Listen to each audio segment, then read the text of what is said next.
Assalamualaikum warahmatullahi wabarakatuh. Salam tanpa batas. Semoga dulur-dulurku semua dilancarkan rezekinya, disehatkan selalu, dipermudahkan segala urusannya. Amin amin ya rabbal alamin. Saya akan berbagi ilmu pengetahuan. Ilmu ini kan artinya pengetahuan. Contoh, orang memasang atap kalau tidak mempunyai ilmunya, atap tersebut tidak akan utuh, tidak akan terpasang. Kalau mereka mempunyai ilmunya, ya atap tersebut akan jadi. Saya akan sambil menjelaskan tentang sifat-sifat manusia yang ada di dalam diri kita. Setan, jin, iblis. Setan sifatnya menggoda umat manusia ke jalan yang salah. Jin sama seperti manusia, diciptakan oleh Allah untuk menyembah Allah Subhanahu wa taala. Di surah Az-Zariyat ayat 56, aku tidak menciptakan jin maupun manusia melainkan untuk menyembahku. Iblis sifatnya dengki, iri, benci, hasut. Surat Al-Baqarah ayat 10, sebenarnya mereka mempunyai penyakit, lalu Allah menambahkan penyakitnya yang sangat pedih karena mereka berdusta. Itu penjelasan dari sifat iblis. Ayat-ayat itu semua ada di dalam diri kita. Dajjal ada di dalam diri kita, sifat kita ada. Dajjal mata satu, memandang orang sebelah mata. Contoh, ada orang pembisnis si A pembisnis, si pembeli B. Ketika si B mau beli, si A langsung jawab, si pembisnis, kamu jelek, kamu gak punya uang, gak usah kesini. Itu namanya memandang orang sebelah mata, sifat Dajjal. Tapi kalau yang kata para ustadz kiai bakal dilahirkan lagi, itu wallahu a'lam, itu Allah yang mengetahuinya, rahasia-rahasia Allah. Itu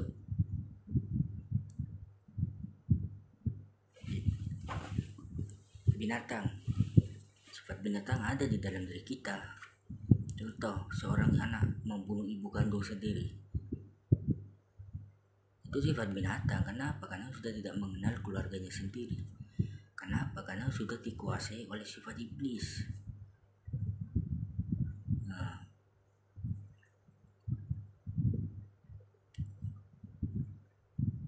Karena sudah dikuasai sifat iblis. Allah maha pengetahu, Allah maha segala. Surat Al-Kahfi ayat 16, aku menciptakan manusia dan aku mengetahuinya bisik-bisikan mereka. Aku lebih mengetahuinya bisik-bisikan mereka sampai ke urat leher. Jadi Allah maha mengetahui. Kemarinnya ada yang nanya ke saya di WhatsApp tentang tarekat itu apa. Saya jawab, tarekat itu jalan, mas. Tarekat itu jalan.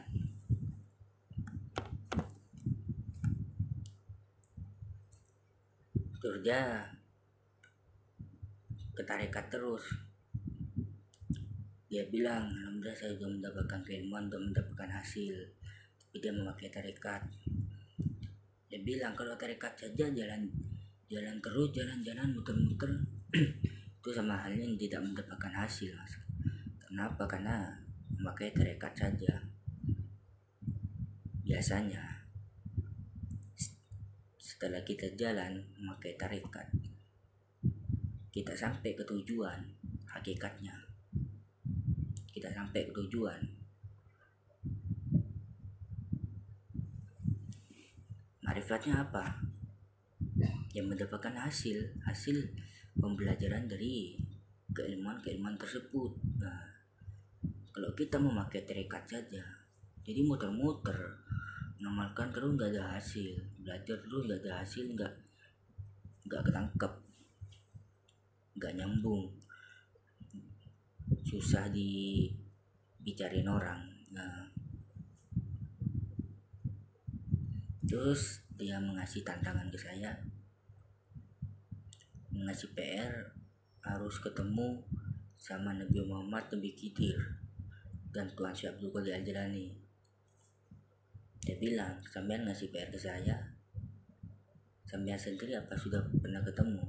Pernah. Nah, katanya. Terus saya bilang, ketemunya tuh di meditasi apa di alam nyata? Dia jawab, di alam nyata. Saya jawab balik,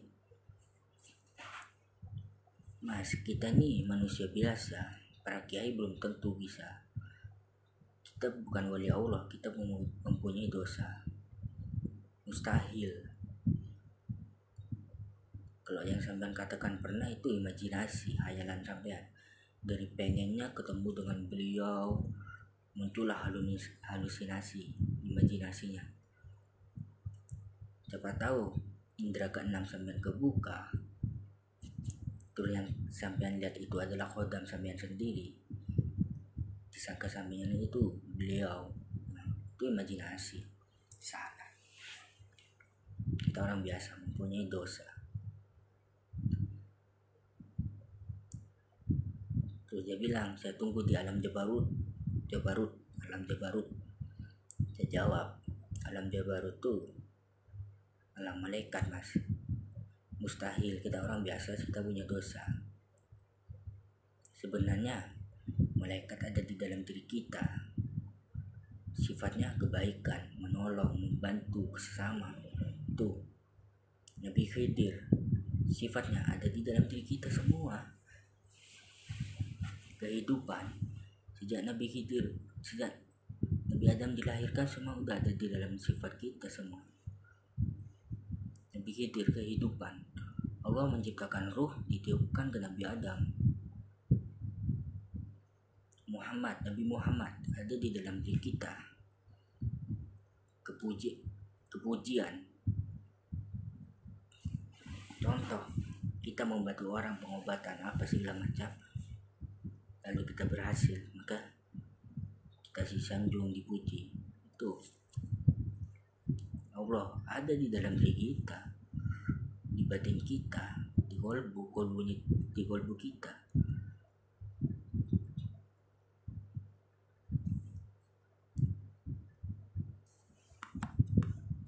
Kalau di dalam diri kita tidak ada Allah, maka kita tidak akan mengenal Tuhan. Gitu. Allah ada di dalam batin hati kita, batin hati.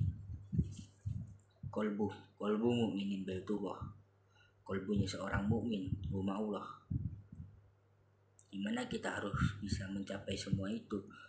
Kuncinya harus jujur. Karena Syekh Abdul Qadir Al-Jilani dirampok pun jujur, apa yang beliau bawa, emas, uang, beliau jujur ke perampoknya. Jadi kita harus menjadi seorang mukmin. Gimana? Ya harus jujur. Mukmin itu jujur.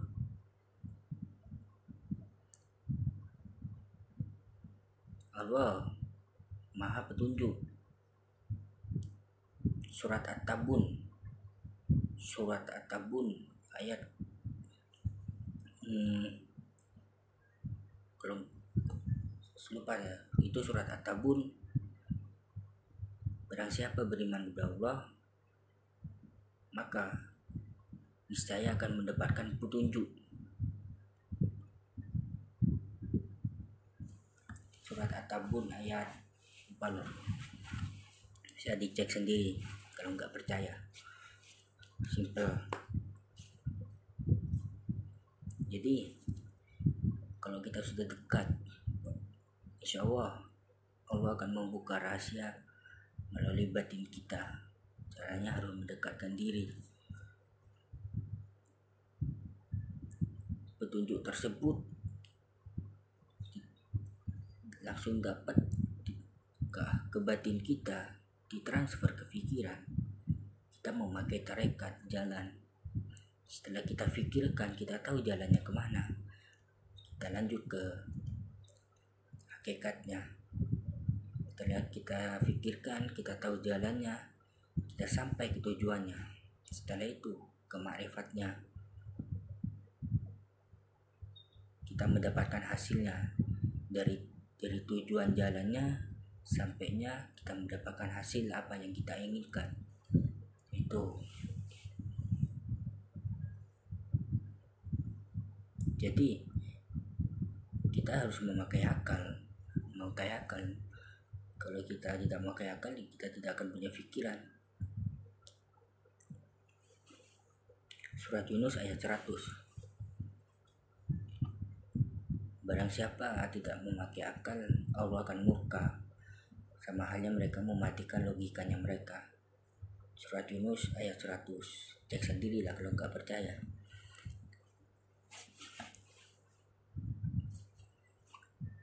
Ilmu Allah luas.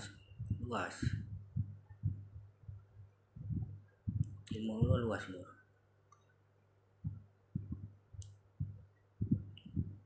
Surat Al-Kahfi ayat 109.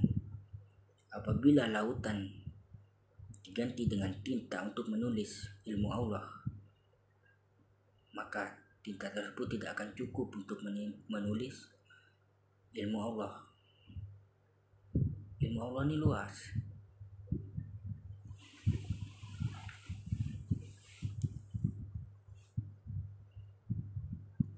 Jadi kita hidup jangan aneh-aneh. Ya kita jalani, kita nih wayangnya. Kita tinggal menjalani kehidupan. Nabi Khidir kehidupan. Kuburan ini sebenarnya badan kita. Kuburan ini badan kita.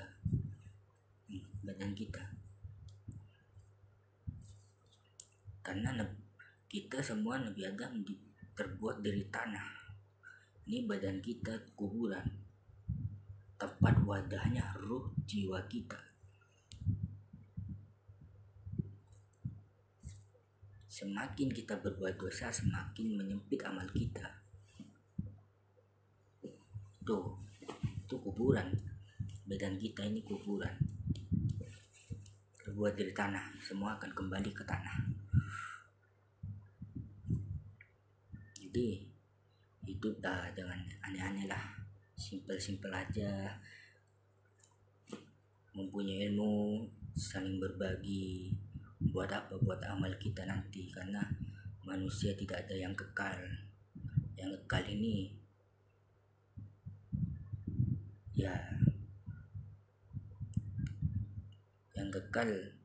yang akan sampai ke zaman kiamat. Ini orang-orang yang murtad, keluar dari Islam. Jadi hidup harus simpel, gak perlu mikirkan aneh-aneh. Punya ilmu, berbagi supaya saling tahu. Kebanyakan di luar sana mempunyai ilmu diumpat-umpat buat pribadi. Ngapain buat diumpat-umpat loh? Kita mengajarkan ilmu pengetahuan seperti ini, kita mendapatkan pahala.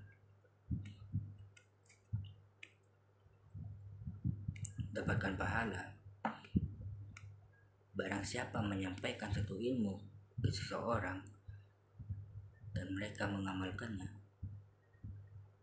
kalau dalam artian mendapatkan ilmu pengetahuan seperti ini, barang siapa menyampaikan satu ilmu dan mereka mengamalkannya, seumpama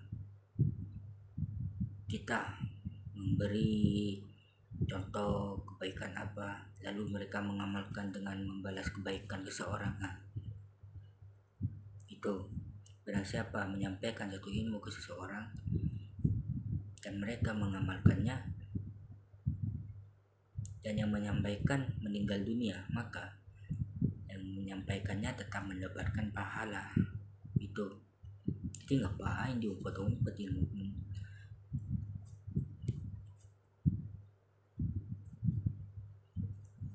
Allah maha segala, maha petunjuk.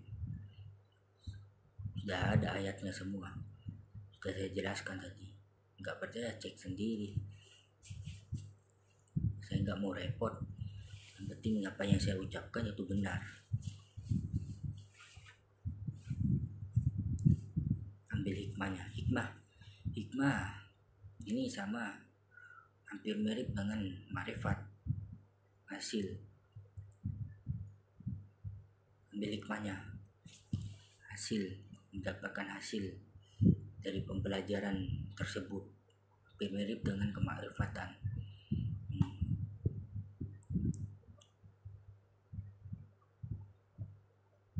Syariat itu mendirikan atau mendirikan sholat, itu pahalanya lebih besar mendirikan sholat.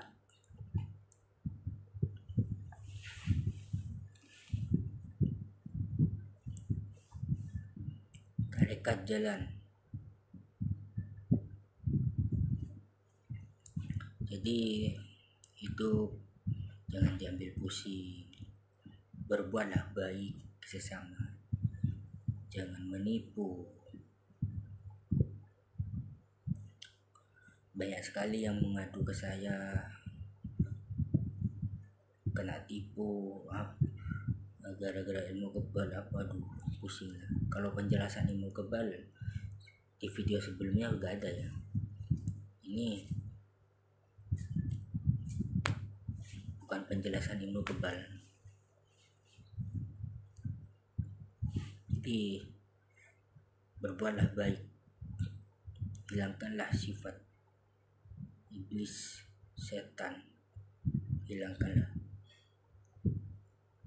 sifat ular ada di dalam kita. Contoh, ketika kita menagih hutang dan yang punya hutang terbelit-belit, itu sifat ular, sifat macan ada juga di dalam diri kita. Sifat macan ada. Ketika kita mengasih arahan yang baik kepada mereka, lalu mereka nggak terima, batin mereka nggak terima, langsung ngebentak, itu sifat macan, egois.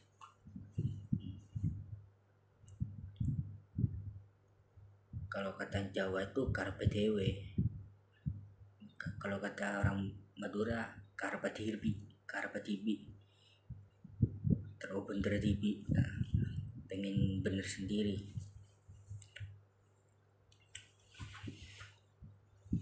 Ada, semua sudah tertanam di dalam diri kita semua.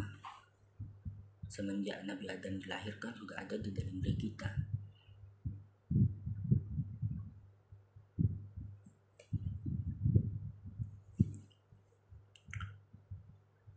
Ya, dari saya sudah selesai. Jangan lupa subscribe, like, lonceng, dan komen, share sebanyak-banyaknya supaya saya semakin semangat membuat konten-konten yang sangat menarik dari sebelumnya. Oke, assalamualaikum warahmatullahi wabarakatuh. Salam tanpa batas. Los Garewel.